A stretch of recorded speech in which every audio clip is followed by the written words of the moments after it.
The holidays are almost here, and if you still have names on your list, don't panic. Uncommon Goods makes holiday shopping stress-free and joyful with thousands of one-of-a-kind gifts you can't find anywhere else. You'll discover presents that feel meaningful and personal, never rushed or last minute. Uncommon Goods looks for products that are high quality, unique, and often handmade or made in the U.S., so every gift feels special and thoughtfully chosen. Here are a few things that I'm getting. Unlock the Beer Escape Room. It's a cute little cage that you could put a 6-pack of beer in, and then you have to do an escape room to get the code to open the cage. I am absolutely getting this for my brother-in-law because this is in his wheelhouse in every way.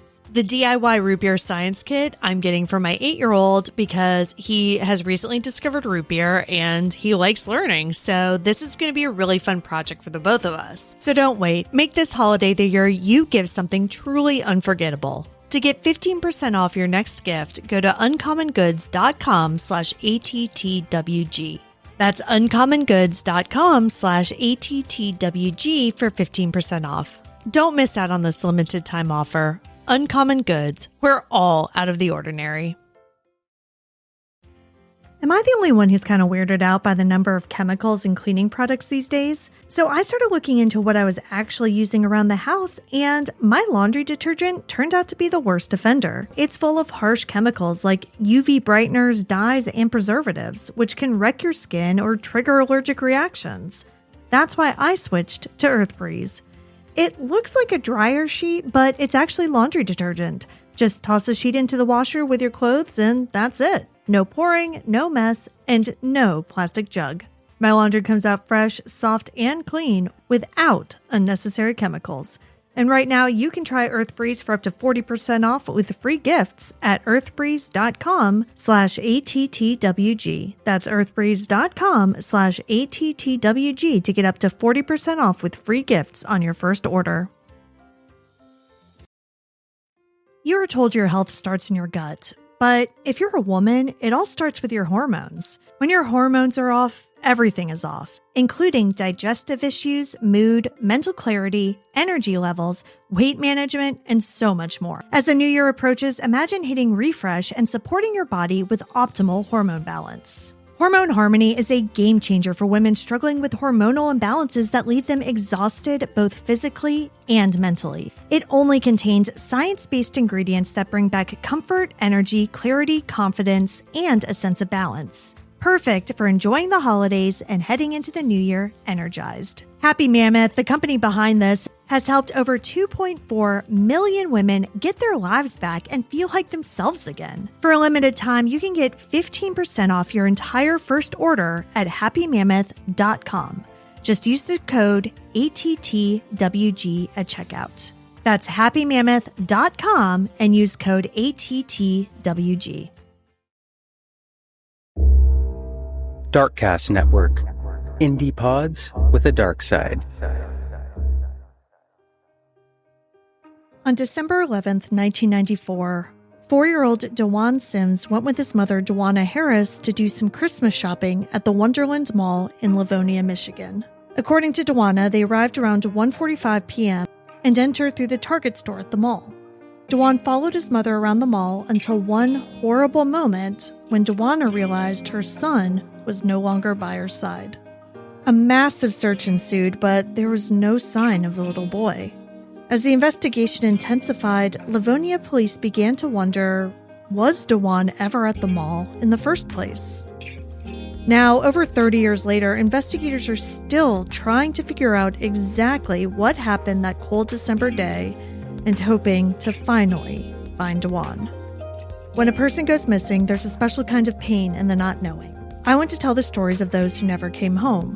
Today, I want to tell you the story of Dwanna Sims. I'm Kona Gallagher. And I'm Ethan Flick. And this is And Then They Were Gone.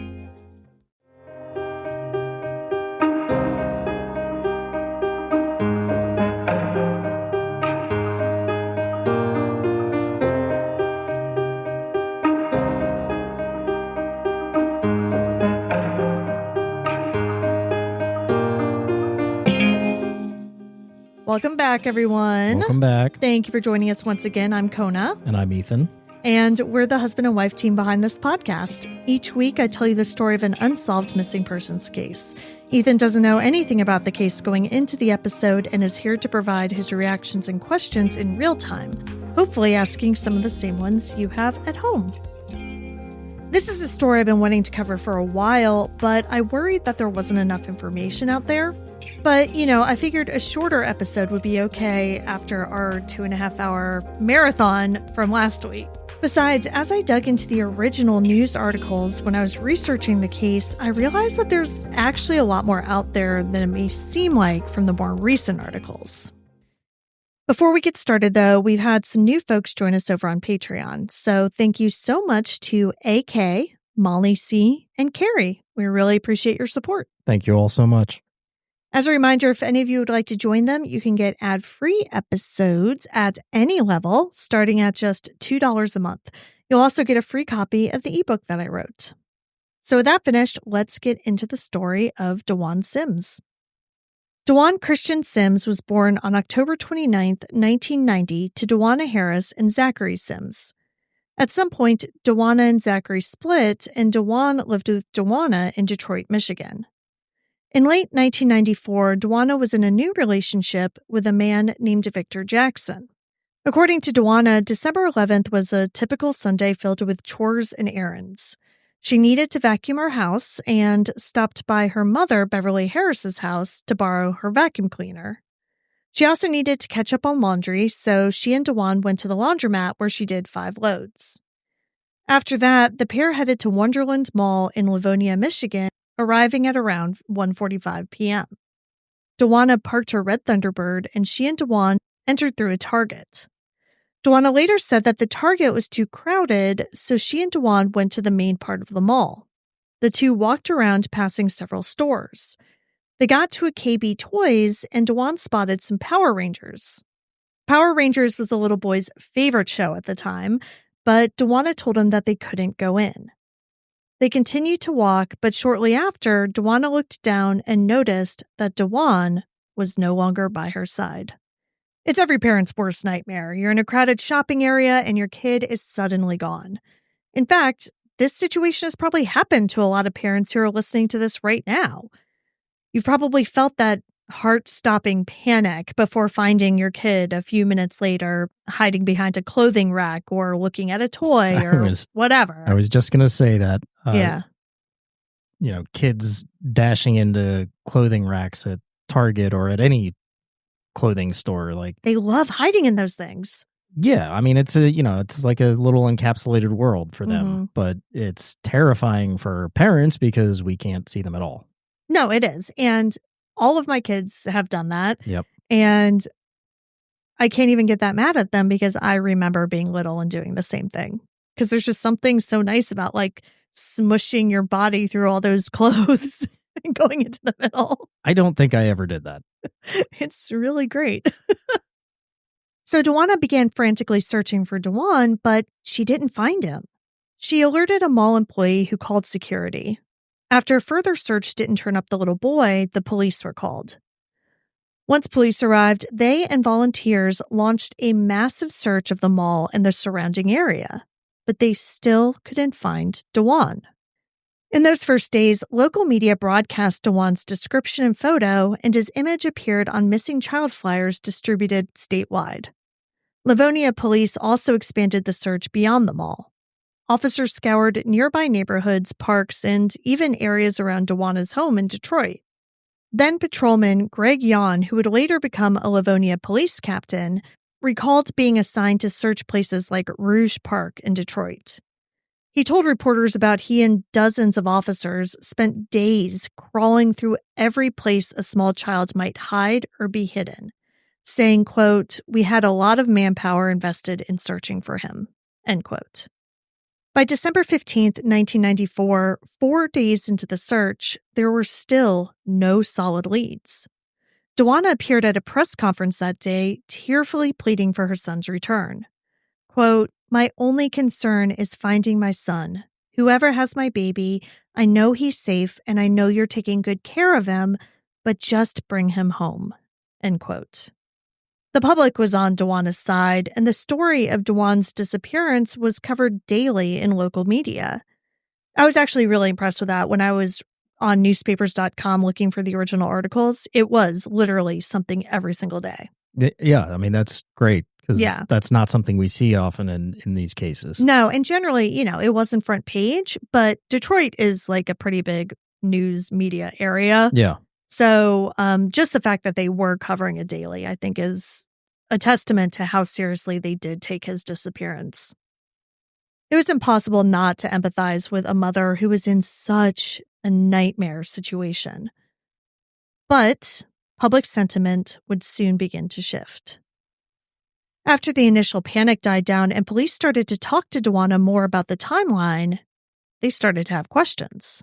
So in the intro, I talked about how Dwanna looked for Dwan and then alerted a mall employee when she couldn't find him. Right. Well, Dwan apparently went missing around 2 p.m., but Dwanna didn't alert anybody until nearly 2 hours later, around 4. But didn't you say she was searching the mall herself? Yeah. For 2 hours. For 2 hours without saying a word. Now, listen, I can understand not immediately calling 911. Sure. Because you're afraid you're overreacting, like we said. Or you're going to he's find him. Hiding, he's whatever. But to spend 2 hours looking in a crowded mall without alerting a single soul is just strange to me. Dwanna didn't alert a mall employee, a member of security, or her own mother. Because here's another insane fact that wasn't reported on until several months after Dwan went missing. Dwanna's mother, Beverly Harris, worked as a Detroit fire inspector. But in addition to that, she also had a part-time job at the shoe store in the mall, and she was working that day. Get out of here. Come on. But her daughter never came to alert her that her son was missing. He's 4 years old. He knows his grandmother works at the mall. Maybe. I mean, I don't know what he knows. He just turned 4, so we don't know that Dwan knew that his grandmother was there. Okay, fair. But wouldn't that be the first place that you would go? Well, I mean, obviously, the first place you would go is back to KB Toys. Right. But my mind, I would think, okay, if my mom works here and my son is missing, maybe he does know that she works there. Oh, for sure. Let me go there first and say, hey, have you seen him? Or even if she doesn't think that Dwan knew that his grandmother was there, you still go there and go, holy shit, Dwan's missing. Yeah, come help me find him. Yeah. You know what he looks like. Let's exactly. go. Yeah. Yeah. You don't have to bother with a description to mall security. Exactly. Yeah, that's crazy. Yeah. Soon, Livonia police were able to obtain and review hours of surveillance footage from security cameras inside and at the entrances of Wonderland Mall. Shockingly, they found images of Dwanna walking the mall corridors, but there was no sign of Dwan. Not a single frame showed little Dwan walking with her, like she claimed. In addition, no shoppers reported seeing a child matching Dwan's description with Dwanna that day. By December 21st, police went public with their suspicions. Lieutenant Pete Kunst of the Livonia PD announced, quote, evidence from the tapes at Wonderland would indicate that Dwan Sims was never at Wonderland, end quote. This revelation turned the case on its head. How could a child vanish from a mall if he was never there? The focus of the investigation shifted inward, toward the family and their inner circle. By now, Dwanna had undergone at least 2 police polygraph tests, and according to news reports, she failed both.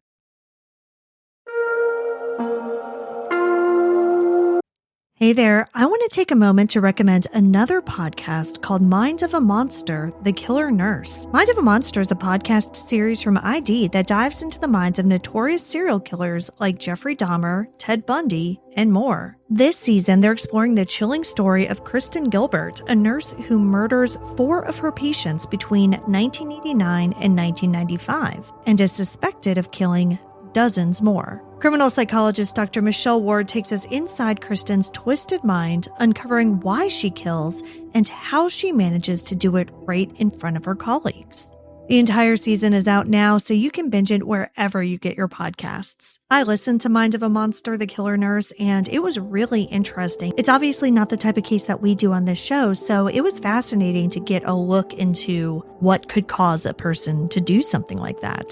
I binged the whole thing too, and now you can listen to Mind of a Monster, The Killer Nurse wherever you get your podcasts. Did you know that iron deficiency is one of the most common, yet often overlooked nutritional gaps affecting 1 in 3 adults, especially women? I'm a lifelong vegetarian, and so getting enough iron has been a constant struggle. There are plenty of times when I tried to give blood and I couldn't because my iron was too low, especially in my 20s when my diet consisted of mostly pasta. So I have had to take iron supplements at various times in my life. So when Ciderol from Nutra wanted to advertise with us, it was a no-brainer. It's a premium iron supplement powered by patented sucrosomial technology, which helps your body absorb 3 to 4 times more iron while avoiding the common side effects of traditional iron supplements like nausea and constipation. It's vegan and gluten-free and 100% allergen-free and free from artificial colorants. So if you feel like no matter how much you rest, you're still running on empty, you're not alone. Over 2 million people have already discovered Ciderol, and it could be the support you've been looking for. So head to pharmanutra-us.com and use code ATTWG for 10% off your first order of Ciderol. That's PHARMANUTRA-US.com, promo code ATTWG for 10% off today. Have you ever had a gut feeling about someone and ignored it? In the thriller Ask for Andrea by Noelle W. Eiley, that feeling could be the difference between life and death, and it may also be a message from the other side. So Ethan read this book even before I did and has a lot to say about it. Cover to cover, I could not put this book down. It is such a page turner. It is an intense read.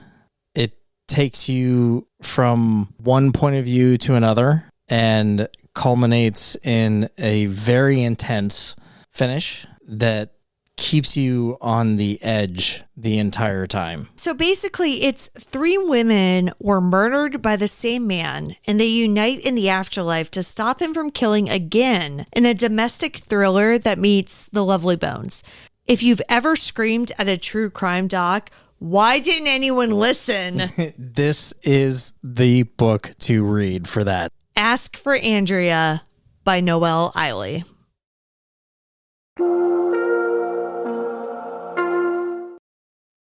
For her part, Dwanna believed that she was being unfairly scrutinized.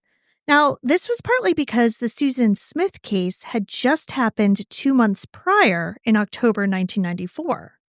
Now, for those of you who aren't old like we are, Susan Smith was a South Carolina mother who lied about her kids being kidnapped during a carjacking before later confessing to their murder. Dwanna insisted that police were zeroing in on her only because of that high-profile case involving a lying mother, telling reporters, quote, "I'm not going to stand accused of hurting my baby. I understand the world is sick, but that is not the case at this time," end quote. Or they could be zeroing in on her because there's no security footage of Dwanna actually being at the mall. Yeah. I mean, that's huge. Yeah. I'd be curious to know if they got any CCTV footage from the laundromat that she said that she was at with him as well. Yeah. I will get a little bit deeper into the timeline later. Okay. But I don't believe there was CCTV footage of that in particular. But we're going to talk more about everything leading up to the mall in a little bit. Okay. Because again, that really came from the article that I mentioned that was published like several months after Dwanna's disappearance, the one in which I learned that Dwanna's mother worked at the flippin' mall. Despite her denials, Livonia Police officially declared Dwanna Harris a person of interest in her own child's disappearance. The media, in turn, began scrutinizing her every word and behavior. Local newscasts replayed the surveillance clips showing her entering the mall alone. Talk radio and newspapers questioned the inconsistencies in her story. Under this cloud of suspicion, Dwanna made a public stance, insisting that she didn't hurt her son and maintaining that Dwan must have been abducted by a stranger in the brief moment she wasn't looking. Do we know any additional suspects like Dwan's father or Dwanna's new boyfriend? Yeah, so what's so strange is they're barely mentioned in any of the 1994 news articles that I found. Victor, her current boyfriend, is mentioned, just in passing and that, it's her current boyfriend. But like in terms of his alibi or what he was doing at the time or anything, I have not seen a single thing written about him. And what about Zach, his father?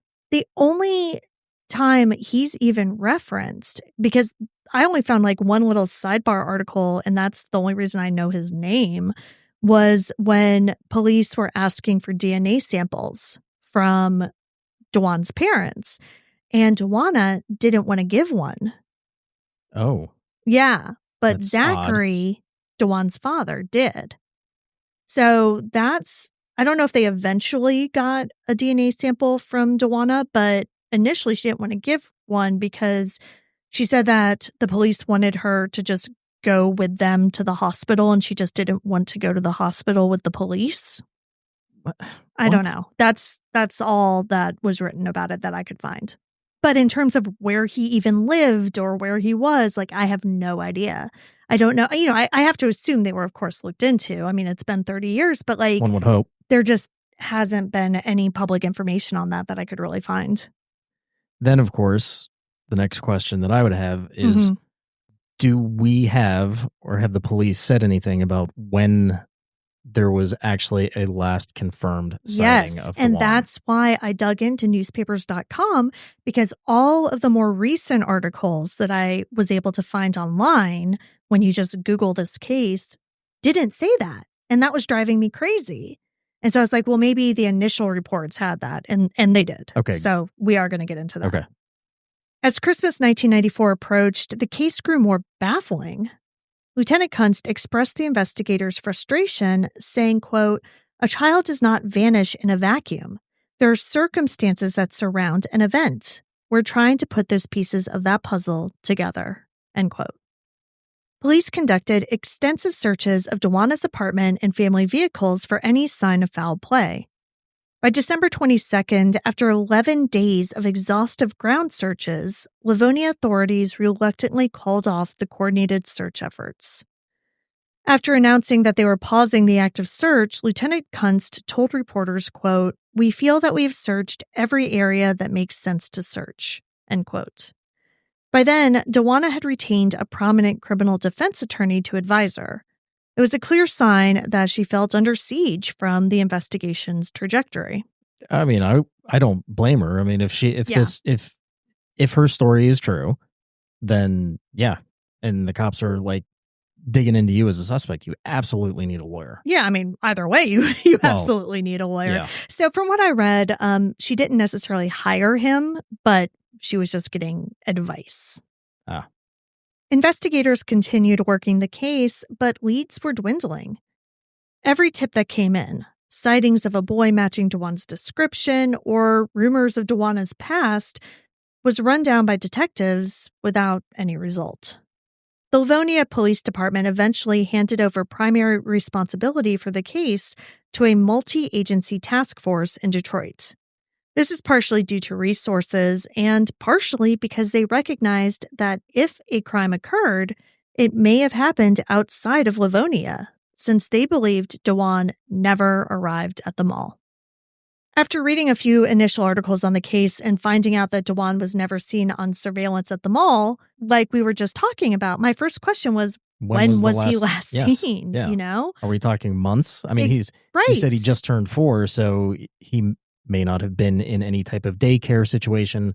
Clearly, that's what too I was young thinking. For school, so not somebody that would be seen by an outsider. Yeah, necessarily. On a regular basis. Right. And yeah, so our heads, of course, are in the same place because We've covered cases like that before. Yes. We've covered the case of Cody Bigsby, of Orrin and Orson West, where their parents reported them missing, and it turned out that they hadn't been seen in weeks or months prior to that. It should also probably be noted that the parents in both of those cases were convicted of murder. I read all of the recent articles that I could find, but nothing answered that question. Same with the initial articles from 1994. It wasn't until March 13th, 1995, that Joe Swickard wrote an article for the Detroit Free Press that gave Dwan's entire timeline. Now, Dwanna Dewan and Dwanna's boyfriend, Victor Jackson, had recently moved into a new home in a North Side Detroit neighborhood. Unlike Orrin and Orson West's neighbors, Dwanna's neighbors recall seeing Dwan out frequently. They said that he was a friendly, energetic little boy, and Dwanna always seemed to carefully watch over him. Dwanna enrolled Dwan at Sunnybrook Day Nursery, so he had definitely been seen in the days immediately preceding his disappearance. Okay. Yeah. Further, on December 10th, so the day before he disappeared, Dwan and Victor had a date night planned, so Dwan stayed with a family friend, Stacy Puryear. On the morning of December 11th, Stacy was getting her kids ready for church while they waited for Dwanna to come pick Dwan up. Now, I found this next part interesting, and this is directly from the article. Quote, Puryear said she had to remind Dwan to eat some breakfast. He was distracted by the anticipation of buying Power Rangers on a shopping expedition with his mother. End quote. So proof that this was all planned. The trip to the mall, I mean. That's what it seems like. And we have proof that he was alive that morning. And I find it so interesting that apparently Dwan knew about the Power Rangers and that he mentioned it to Stacy, who mentioned it in this interview. But then, according to Dwanna, when they saw the Power Rangers at KB Toys, she told Dwan they couldn't go in and look at them. I mean, this is a 4-year-old's. Maybe he knew that they were going to the mall, and he was thinking, I can go to a toy store at the mall and get Power Rangers.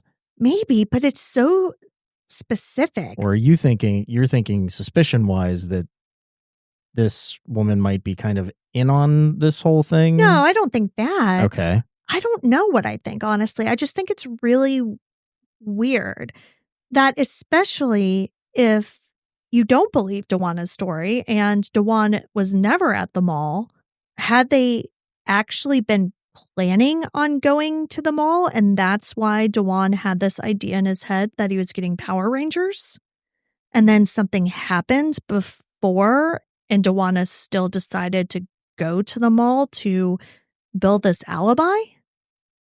But then, on the other hand, it's December 11th. It's 2 weeks before Christmas. Is she really going to tell her 4-year-old that they can go buy toys? No, I mean, my thought would be that's the reason why she specifically said, no, we're not going into the store. Right, and that makes sense. I don't know. It's just, like I said, it just struck me as weird, and I don't really know what to make of it. According to the article, it was between 1:30 and 1:45 when Dwan was last seen getting into his mother's car. And they didn't clarify where that was, though. So they didn't clarify if that was at the laundromat or if that was at Beverly's house when they were borrowing the vacuum, or, like where that was, or if it was at their own house, or if 1:30 is when Dwanna came to pick Dwan up from Stacy's house. Right. So I don't know. But apparently he was seen around 1:30 to 1:45 p.m. So it's really just the next 2 hours that's in question. Now, as we said before, it was around 4 p.m. when Dwanna told a maintenance worker at the mall that her son was missing. Now, of course, being a mall, this was not an uncommon occurrence. Right. And the worker used her radio to alert mall security. They searched, and when they came up empty, Livonia police were called. 2 patrol officers were sent out initially. They looked, couldn't find him, and then detectives arrived around 7 p.m.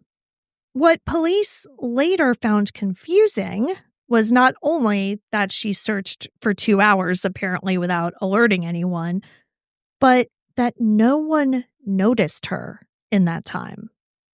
When mall staff and customers were asked later, no one remembered a frantic mother looking for a 4-year-old.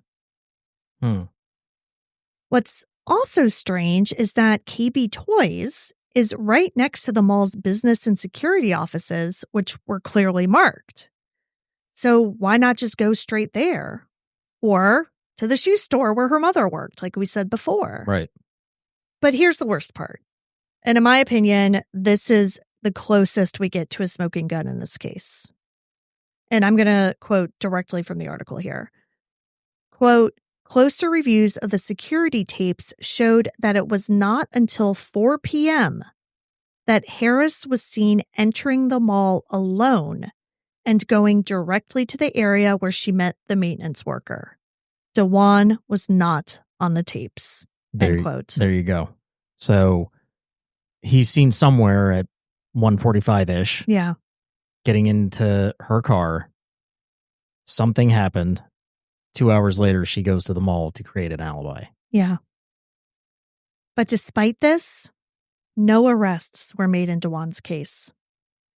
There had been massive searches of the area around the mall involving dogs, aircraft, ATVs, you name it.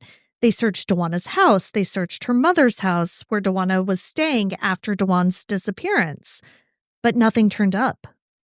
Dwanna's story didn't add up, but there was no actual proof that she had harmed her son in any way. And so the case went cold. By the 5-year mark in 1999, no arrests had been made. Publicly, no suspects were named either besides Dwanna herself, but no charges were filed. Dwanna Sim's fate was a complete mystery.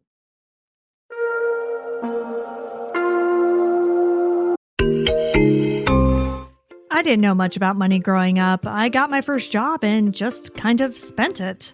With Acorns Early, your kids don't have to get their money lessons the hard way. Start taking small steps today. Let them learn by doing and watch their potential grow for tomorrow. Because no matter what your kids grow up to be, they're going to have to deal with money. So you might as well start building those skills now. With Acorns Early, they can learn by doing and watch as the small steps they take today grow into big potential for tomorrow. Acorns Early lets kids learn by doing. They can earn money with the in-app chores tracker, practice real-life budgeting with automatic allowances, and even set their own savings goals. We've been using it for our youngest and he loves it. He feels so special having his own debit card, and I can really see him prioritizing the things that he wants to buy. Ready to join over 1.2 million parents and kids who've unlocked their kids' potential with Acorns Early? Get your first month on us when you head to acornsearly.com/ATTWG or download the Acorns Early app.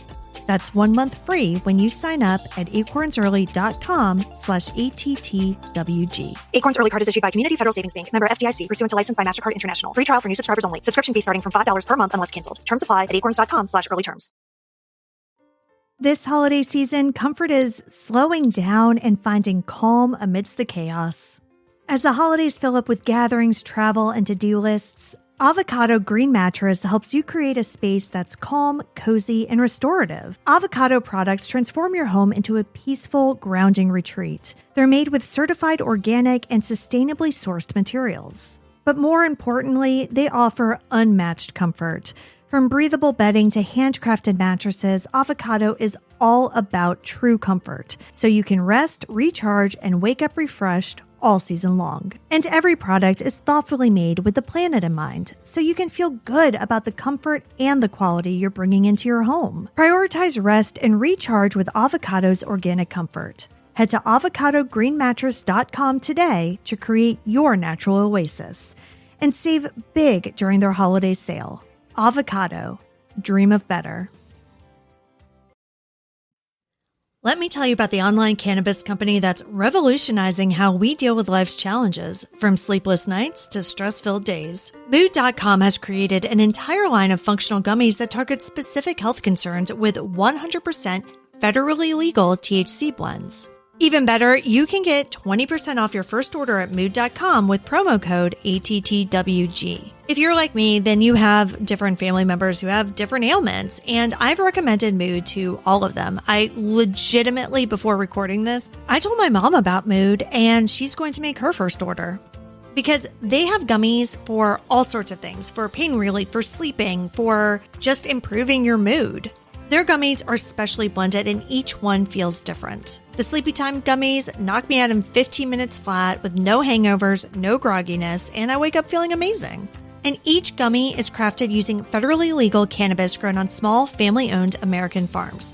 Best of all, not only does Mood stand behind everything with an industry-leading 100-day satisfaction guarantee, but, as I mentioned, listeners get 20% off their first order with code ATTWG. So head to Mood.com, browse their amazing selection of functional gummies, and find the perfect gummy for whatever you're dealing with. And remember to use promo code ATTWG at checkout to save 20% on your first order.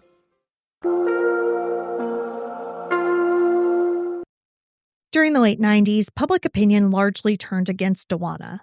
The media coverage, which was sympathetic in the immediate aftermath of Dwanna's disappearance, grew more skeptical as police hints of motherly foul play became known.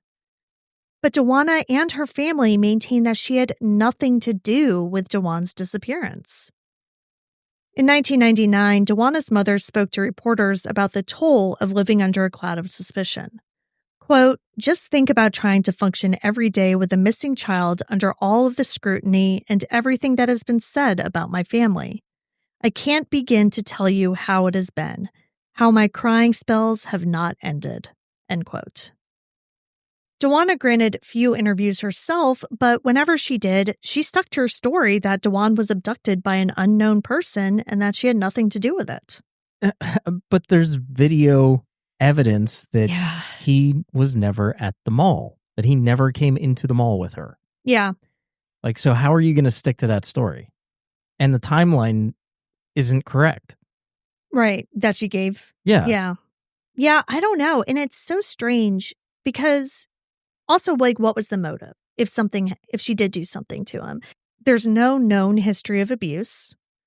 Financial motive has been pointed to. So apparently Beverly, Dwanna's mother, had recently taken out a life insurance policy on Dwanna that was worth about $25,000. So people were saying that this was a scheme that they all kind of cooked up together in order to get that money. But Beverly told reporters, she's like, I just did that because my job offered it. Remember, she worked for the city of Detroit. Right. Yeah. And she was like, and it sounds like it was one of those life insurance policies that you could use it for other things. Because she talked about wanting to use it to pay for his college down the line. Oh, okay. You know what I mean? Yeah. But then she told reporters, she's like, I don't even think it's in effect because I haven't even gotten any money taken out of my paycheck yet for it. So I don't even think it's valid at this point. And so I never saw any follow-up on that. So I don't know if it was or it wasn't in effect. But that has kind of been thrown out there. In 2003, nearly a decade after Dwanna vanished, Detective Sergeant Shelley Holloway of Livonia Police told reporters that Dwanna was still the prime focus of the case. Quote, "We are confident that Dwanna was not at the mall when his mother arrived there. She is the one and only suspect. We've looked at other things, but it always leads back to her. We think whatever happened to Dwanna happened someplace else. But there is a lack of evidence, and that's why there has never been a charge." End quote. Yeah, I mean, the inconsistencies aren't enough to prove a no-body case. No. Like, there's not enough there. No other evidence. Right. As the early 2000s came and went, Dwanna's case remained unsolved and officially open. Age-progressed renderings of Dwanna were released periodically by the National Center for Missing and Exploited Children in hopes that someone might recognize the boy's face as he would look as he grew older. But no credible sightings ever materialized. And I will say over the years, there were plenty of sightings. There was a pretty major one in Florida, but of course, they all turned out to be other kids. The Wonderland Mall, the last place Dwanna was reported to have been seen, was shuttered and demolished in 2003. The community, especially in Livonia and Detroit, feared that the little boy's story was being forgotten. Yet, police like Greg Yon never forgot. In a 2024 interview, he said, quote, "If Dwanna is out there somewhere, I would say your memory is not forgotten. That day's not forgotten." Yon and a handful of others who worked the original case still, to this day, talk about Dwanna and wonder what really happened. Inside the Harris family, life had to go on, painfully. Dwanna and Victor eventually married, and she gave birth to a daughter about a year after Dwanna's disappearance. In 1996, she was arrested on misdemeanor domestic violence charges after threatening Victor with a knife during an argument. The couple eventually divorced, and Dwanna later remarried, taking the last name Wiggins in later years. And I do believe she might have had another child or two as well. In 2008, she relocated to Durham, North Carolina, seeking a fresh start away from the Detroit media glare. That year, speaking to a reporter, Dwanna described the years since 1994 as, quote, very tough, end quote, but said, quote, "You've got to try to stay positive," end quote. Remarkably, she maintained hope that Dwanna was still alive, saying, quote, "If he was deceased, I think someone would have found a body by now. I feel someone has him and is taking good care of him," end quote. And I don't know, maybe she said that because that's what happened. Maybe she didn't harm him. Maybe he wasn't dead. Maybe she gave him to somebody. Maybe. You know, it was so weird when I was going through all the old newspapers. One of the smaller articles about this was just a little sidebar. There was another story directly next to it about a mom who had been arrested for trying to sell her child in a mall parking lot. Get out. Yes. Or no, it was the mom's boyfriend who was trying to do it. But either way. Yeah. Like, what? Wow. So, I mean, maybe it was something along those lines, because it clearly wasn't that if Dwanna had anything to do with it. It wasn't that she didn't want to be a mother, because she got pregnant Clearly. pretty quickly yeah. after that, right? So maybe it was a situation in which Victor didn't want to raise somebody else's child. Yeah, maybe. And she thought that they needed to have a fresh start. I mean, there's absolutely nothing to back that up. That is just pure speculation. But I'm just trying to figure out what could have happened in 2 hours. Well, I mean, a lot can happen in 2 hours. Yeah, I know. Who knows? I mean, yeah. There's just no evidence to point in any direction. There isn't. But interestingly, in late 2019, that wish that Dwanna was still alive somewhere being taken care of appeared as though it might have been coming true. On December 11th, 2019, exactly 25 years to the day since Dwanna disappeared, Livonia Police announced that a 25-year-old man had come to them claiming that he believed he might be Dwanna Sims. The man, whose name was later reported as Mike Cash on social media, said that he had been adopted as a child, and while searching for his biological family, he saw a photo of Dwanna and felt like he bore a strong resemblance to the missing boy. He also said that he had memories of living in Michigan as a small child. His bold claim quickly spread on Facebook and other platforms, stirring up a frenzy of speculation. Could Dwanna have reappeared as an adult, not even knowing his own identity?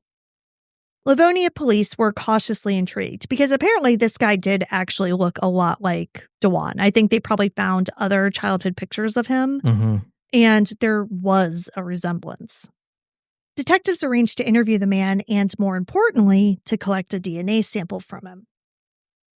On the 25th anniversary of Dwanna's disappearance, they took the man's DNA for testing against Dwanna's family DNA. Captain Tague told People magazine, quote, "It's a very odd situation," end quote, saying that the man asked for confidentiality, but had already broadcast his theory all over social media. That's weird. Yeah. The man had even reached out directly to Dwanna on Facebook. Dwanna later told the Associated Press that she did communicate with the man, saying, quote, "I reached out to him. We had conversations via Facebook. Once the story went viral on Facebook, I was trying to be compassionate. This is still an investigation. It's not a joke," end quote. However, Dwanna also admitted that she was wary and didn't really want to be in the spotlight again.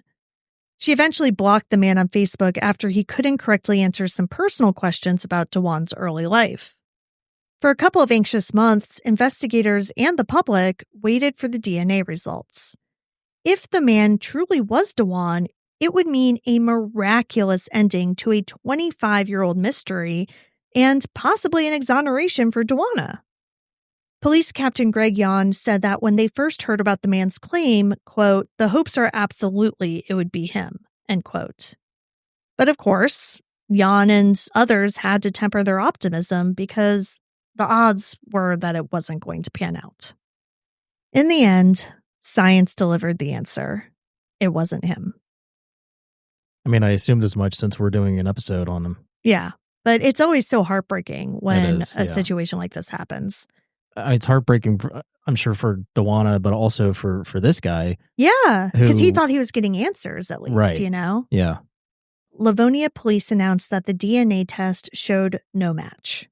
The 25-year-old was not Dwan Sims, and Dwan's case remained open. Tragically, Dwanna did not live to see a resolution in her son's case. In December 2020, Dwanna died suddenly at her home in North Carolina. She was only 51 years old. Police said that the cause appeared to be a heart attack. She died just a few days before the 26th anniversary of Dwan's disappearance and was laid to rest one day after it. In the end, we don't know whether Dwanna carried to her grave the burden of not knowing what happened to her child or the secret of what actually did. Livonia's former police chief, Robert Stevenson, openly wondered about that after her passing, saying, quote, "I think she had that secret. She kept it back and didn't share it with anyone, and then took it to the grave," end quote. Now, as of 2025, the case of Dwan Sims remains officially open and unsolved. The Livonia Police Department continues to encourage anyone with information to come forward. It's been 30 years, but investigators like Captain Greg Yon haven't forgotten that little boy with the bright smile. Quote, "This is something that nobody should have to keep quiet about," Yon urges, in hopes that even now, someone with knowledge or a long-buried secret might break their silence. The case of Dwan Sims is a heartbreaking story that leaves us with tough questions about truth, memory, and justice. Did Dwanna really know more than she ever admitted? If so, why would a mother harm her own child? And how did she conceal it for so long? Like, that's the part that I don't know. It's so tough for me to figure out where he could have been put in 2 hours. Or like you said, he is alive and she gave him away to somebody. Yeah. I mean, he could still be out there. Yeah. Not that one guy, but maybe another one. If Dwanna was truly innocent, then who abducted Dwan in a crowded mall that December afternoon, and how did absolutely no one notice, and how did he not end up on any video? Dwan Sims would be 35 years old today. In an alternate reality, he might be living a full life, perhaps with a family of his own. Back in 1994, Captain Greg Yon was a young officer and a father himself, and he admits that this case changed him forever. Quote, "As a parent, you think about your own kids. It weighs on your heart," end quote. 30 years later, the weight of not knowing still lingers with him. Quote, "The hopes are that maybe he is alive somewhere. The other end of that is potentially a life that was never lived," end quote.